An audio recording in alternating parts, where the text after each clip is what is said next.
Hello guys and welcome to the highlights of India versus New Zealand third test day one. जहां पहली बार इस test match में इस test series में पहला दिन हमारे नाम हो सकता था, बट फिर से बैटिंग कोलैप्स देखने को मिला। हमने एक बहुत अच्छे स्कोर पे 235 पे ऑल आउट किया था न्यूजीलैंड को, जो कि पहली बार हमने 250 के स्कोर के अंदर रोका था। बट फिर से बैटिंग कोलैप्स देखने को मिला। सब कुछ अच्छा चल रहा था, जायसवाल गिल अच्छा खेल रहे थे। जायसवाल ने एक गलत लाइन को जज किया, रिवर्स स्वीप खेलने गए, बोल्ड हुए। सिराज आए एज अ नाइट वॉचमैन, वो एलबीडब्ल्यू होते हैं, डीआरएस लेकर के जाते हैं। फिर विराट कोहली को आना पड़ता है। विराट कोहली एक टाइट सिंगल लेने जाते हैं, वो भी एक राइट हैंड पेस बॉलर के सामने, मैट हेनरी के सामने, और वो तेज रॉकेट थ्रो आता है, डायरेक्ट हिट लगता है और रोहित शर्मा तो आउट हुए थे, जायसवाल भी आउट हुए थे, सिराज भी आउट हुए थे, तो विराट कोहली भी रन आउट हो गए और 4 विकेट अब टीम इंडिया खो चुकी है। तो क्या कुछ घटा है पूरे दिन के खेल में, उसको डिटेल में डिस्कस करते हैं। शुरुआत करते हैं टॉस पे क्या हुआ था। फिर से टॉस हारी टीम इंडिया, उसमें हमारा कोई कंट्रोल नहीं होता, तो उसकी ज़्यादा बात नहीं करेंगे। वहाँ पे अच्छा टॉम लेथम ने टॉस जीता, बैटिंग का फैसला किया और किस टीम के साथ उतरे। पिछले टेस्ट मैच के हिसाब से दो चेंजेस किए न्यूजीलैंड ने, जो कि मैंने आपको पहले ही बताया था। मिचेल सैंडनर को बाहर किया, टिम साउदी को बाहर किया। इस जोड़ी को लेकर के आए टीम में, और मैट हेनरी फिट हो गए थे तो वो टीम में आ गए। इंडिया की बात करूं तो वो भी मैंने आपको बताया था कि जसप्रीत बुमराह प्लेइंग 11 से बाहर जाएंगे। सिराज आ सकते हैं, या फिर अगर आप चाहें तो मयंक को खिला दो, हर्षित राणा को खिला लो, किसी का डेब्यू करवा सकते हैं, बट सिराज को खिलाया है इंडिया ने प्लेइंग 11 में। बाकी पूरी रूपरेखा प्लेइंग 11 की सेम नज़र आ रही थी टीम इंडिया की। इसके बाद क्या हुआ? इसके बाद ऐसा था कि जब Tom Latham Devon Conway opening करने आए तो अच्छे नज़र आ रहे थे, और बहुत ही जल्दी टीम इंडिया को पता चल गया था कि इस पिच पे टर्न होने वाला है, तो हमें अपने स्पिनर्स को बहुत ही जल्दी इंट्रोड्यूस करना पड़ेगा। जल्दी इंट्रोड्यूस किया भी। टॉम यहाँ पे डेवन कॉनवे का पहला विकेट मिला, जो कि आकाशदीप सिंह की बहुत ही तेज़ी से अंदर आई बॉल, एलबीडब्ल्यू लिया। सिराज की लाइन और लेंथ बाकी टेस्ट मैचेस से बांग्लादेश के अगेंस्ट अगर मैं कंपेयर करूँ, या फिर first test match against New Zealand के हिसाब से कंपेयर करूँ, तो यहाँ पे लाइन और लेंथ बहुत अच्छी थी उनकी। वहाँ आकाशदीप सिंह ने विकेट लिया, प्रेशर दोनों तरफ से बन रहा था। फिर रोहित शर्मा ने फटाफट से स्पिनर्स लगाने का डिसीजन लिया, और वो डिसीजन बहुत अच्छा था, क्योंकि पिच हर घंटे कलर बदल रही थी, नेचर बदल रही थी, ग्रिप टर्न ज़्यादा हो रहा था, बाउंस भी बढ़ रहा था, और इनवेरिएबल बाउंस था।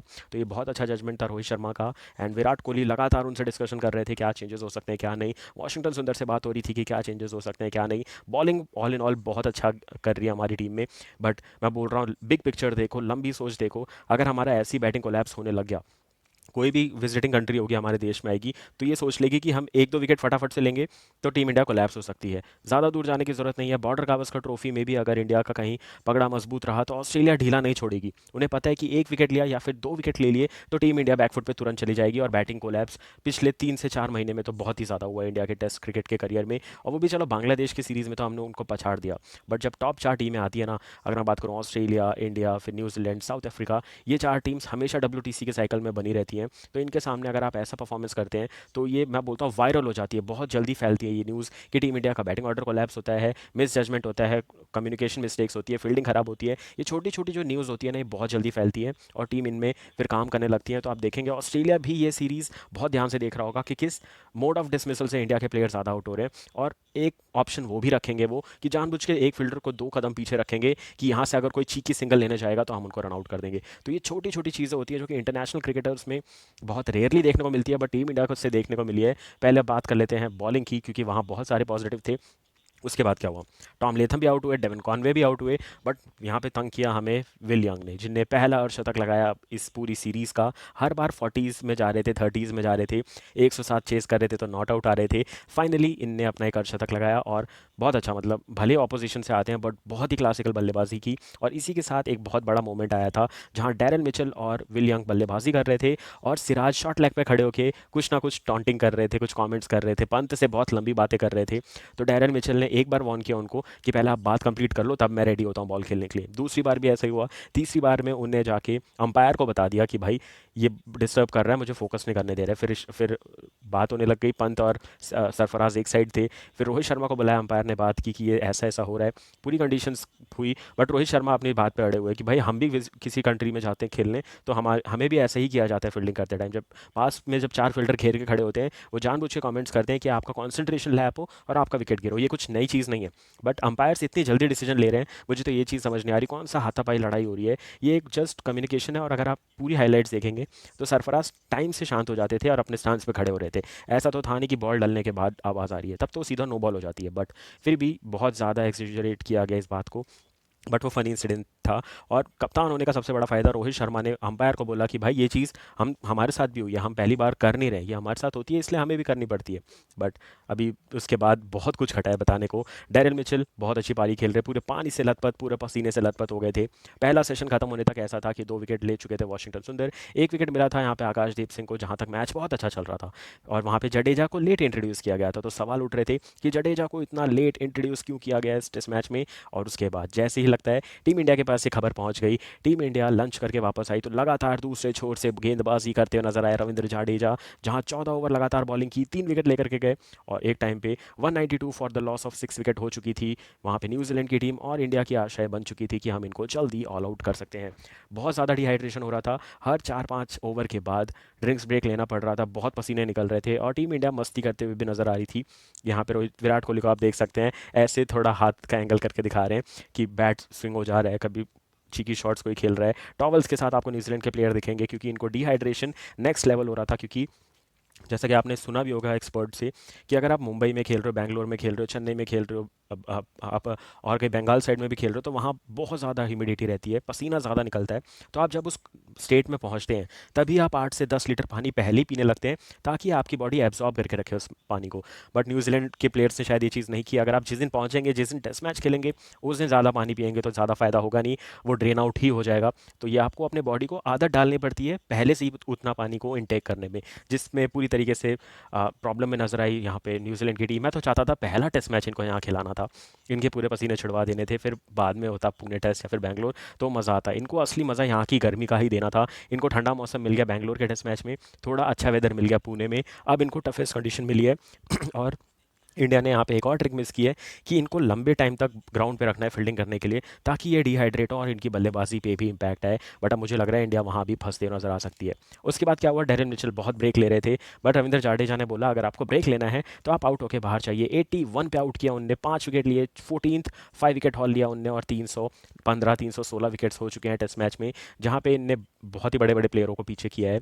300+ विकेट लेना ही बहुत बड़ी बात होती है। बट आप देख सकते हैं दोनों तरफ के डग आउट में टेंट आ रहे थे हर बार, बहुत ज़्यादा गर्मी है, नवंबर लग ही नहीं रहा है ये मुंबई में कि नवंबर है। बट दोनों टीम्स को यहाँ पे कोप अप करना पड़ेगा। इंडिया एडजस्ट कर लेगी, होम कंडीशन है, बट न्यूजीलैंड के पसीने छुड़ाने हैं, तो टीम इंडिया को कल पूरे दिन बल्लेबाजी करनी होगी, तब असली रूपरेखा देखने को मिलेगी इस धूप, गर्मी और टेंशन की। उसके बाद क्या हुआ, टीम इंडिया ने ऑल आउट किया 235 पे, जो कि बहुत अच्छा स्कोर था, लग रहा था एक अच्छा स्टार्ट मिला तो हम 450-500 रन बना के एक बार बल्लेबाजी करने का भी एम कर सकते हैं।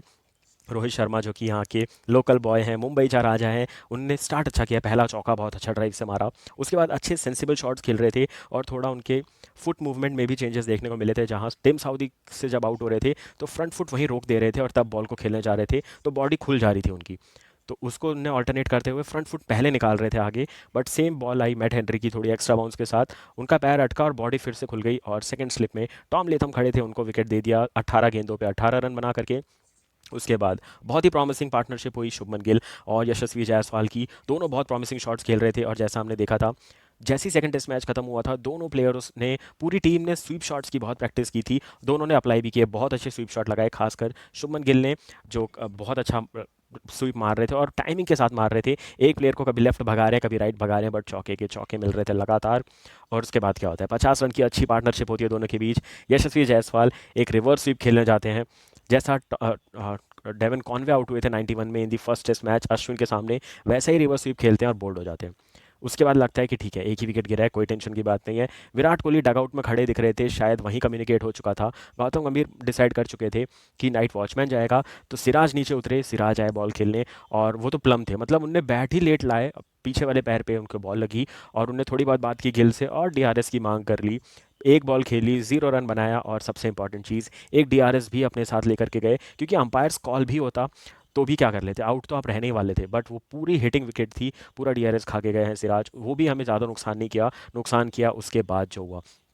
उसके बाद ऐसा था कि हमें उम्मीद थी कि अभी भी सेकंड नाइट वॉचमैन भेजने का तो कोई चांस नहीं है, विराट कोहली को आना ही पड़ता। विराट कोहली आए और उनने सोचा कि थोड़ा पॉजिटिव बल्लेबाजी करेंगे, पॉजिटिव बल्लेबाजी करना तो छोड़िए, आए अच्छा एक चौके से शुरुआत किया, फुल टॉस दिया था सचिन रविंद्र ने, और ये सब चीज़ें टॉम लेथम देख रहे थे। उनने बहुत ही स्मार्टली अपने प्लेयर्स को 30 यार्ड में रखा था कि अब सिंगल डबल थोड़ा रोकते हैं, दिन का खेल खत्म होने वाला है, तो बल्लेबाज भी अपना शटर डाउन करेंगे, और वैसे ही देखने को मिला।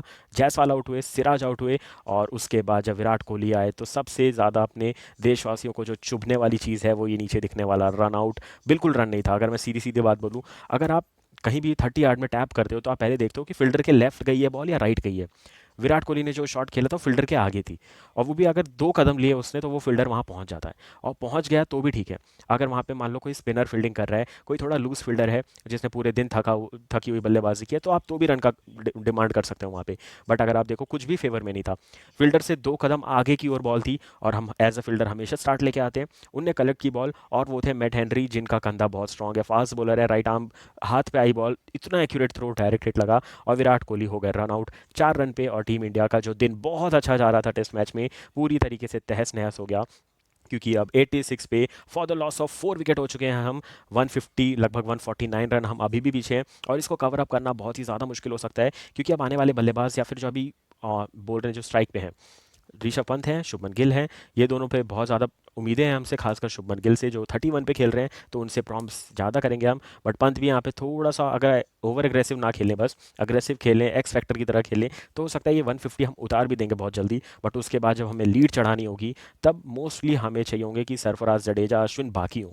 ऐसा ना हो कि जडेजा अश्विन आते आते हम ट्रेल को ख़त्म कर रहे हैं और फिर हमें लीड बनाने का ज़्यादा मौका नहीं मिला। अगर ऐसा हुआ तो फिर से इंडिया को चौथी पारी में बल्लेबाजी करने आना पड़ेगा। हमें यहाँ से एक बहुत बड़ा मैच, एक बहुत बड़ा मिरेकल चाहिए होगा, और एक जुझारू डेडिकेटेड पारी चाहिए होगी शुभमन गिल से, पंत से, सरफराज से, जडेजा से और अश्विन से, ताकि हम पहुंच सके लगभग 350 400 तक, कि हम 150 तक की तो कम से कम लीड लें। 150 भी छोड़ो, 100 रन की लीड भी यहाँ पे बहुत होगी, क्योंकि सेकंड पारी में न्यूजीलैंड की इतनी गारंटी है 150 के अंदर ऑल आउट होंगे, तो 50-60 रन आप तो भी चेज कर सकते हो, बट 100 के ऊपर का चेज यहाँ बहुत मुश्किल होने वाला है, क्योंकि पहले दिन में ही 14 विकेट्स गिरे हैं। ये बात भी ध्यान में और दिमाग में रखनी पड़ेगी टीम इंडिया को। बढ़ते हैं आगे, देख लेते हैं पूरे दिन में सेशन बाय सेशन क्या हुआ। तो पहले दिन के सेशन में पहला सत्र, 27 ओवर में 92 रन देकर के टीम इंडिया ने 3 विकेट झटके थे, और तीनों सर दर्द आउट हुए थे, जो कि सबसे अच्छा पॉजिटिव था। डेवन कॉनवे आउट हो गए थे, टॉम लेथम आउट हो गए थे, और सचिन रविंद्र को बोल्ड किया था सेम पुणे जैसे आउट हुए थे वो। पुणे में कट कॉपी पेस्ट था पूरी तरीके से वाशिंगटन सुंदर से। यहाँ तक हमारी टीम बहुत खुश थी।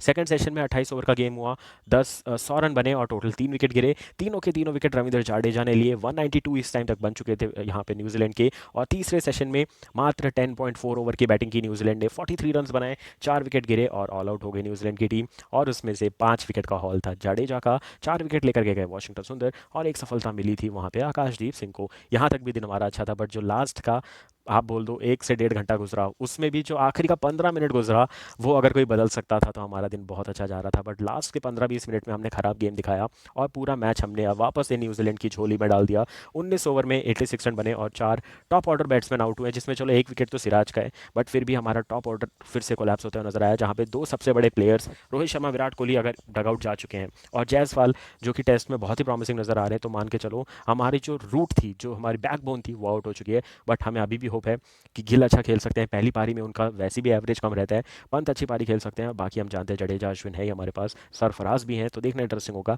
टीम इंडिया कैसा खेलती है। पूरे दिन के खेल में 81.4 ओवर्स का खेल देखने को मिला, 321 रन बने, तो रन तो ठीक ठाक बने, बट विकेट्स देखो पहले दिन में टर्न होते हुए 14 विकेट्स गिरे हैं, ये बहुत बड़ी बात होती है। पेसर्स को सिर्फ 2 विकेट मिले हैं और एक रन आउट हुआ है, तो आप देखो 11 विकेट्स यहाँ पे स्पिनर्स को मिले हैं, और मैनी मोर टू कम। मुझे तो लग रहा है कल ही 20 विकेट ना गिर जाए, टीम इंडिया भी ऑल आउट हो जाए, न्यूजीलैंड भी ऑल आउट हो जाए, और ये टेस्ट मैच भी 3 दिन में खत्म हो सकता है, जिस हिसाब से ये स्पिन ट्रैक बनाया गया है।